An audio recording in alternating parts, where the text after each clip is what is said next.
And now, more than a week after the election, we are still learning more about how people voted. One organization says the early polls aren't what they seemed, especially for Latino voters. WCNC Charlotte's Julie Kay joining us live in the studio. Julie, there was a lot of pressure put on this demographic leading up to the election as well. Yeah, and the idea that Latino voters pushed President-elect Trump over the edge in states like North Carolina just doesn't seem to be the case anymore. Now, we've seen polls be wrong before, especially with battleground states like this. But with this particular demographic, experts say it happens more often.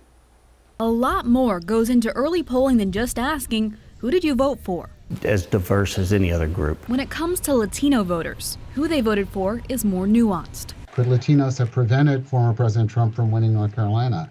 Yes, if 97% of them had voted Democratic. New comprehensive research from Unidos challenges previous polls that showed a strong support for Donald Trump amongst Latinos. If no Latino had cast a ballot, the outcome would be unchanged. An Axios survey from last week found Trump secured 46% of Latino voters, the largest share of a Republican candidate in recent years.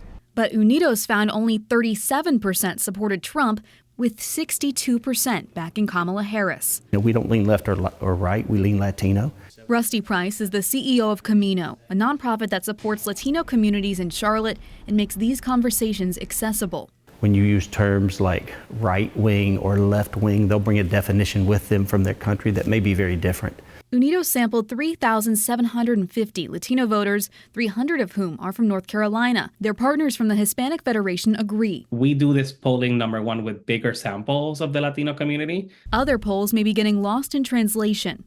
And we also have the cultural, linguistical competence, I would say, of being known of how to frame questions, how to talk to people. So going forward, finding these answers But Latinos, it's not a monolithic group. means we may have to look at the questions we're asking. Another thing this research found is that 45% of Latino voters hadn't been contacted at all this election season. So Camino hopes this conversation will be more inclusive going forward. Paul and Vanessa, back to you. Yeah, certainly so, and very enlightening seeing those numbers there, Julie. Appreciate that report.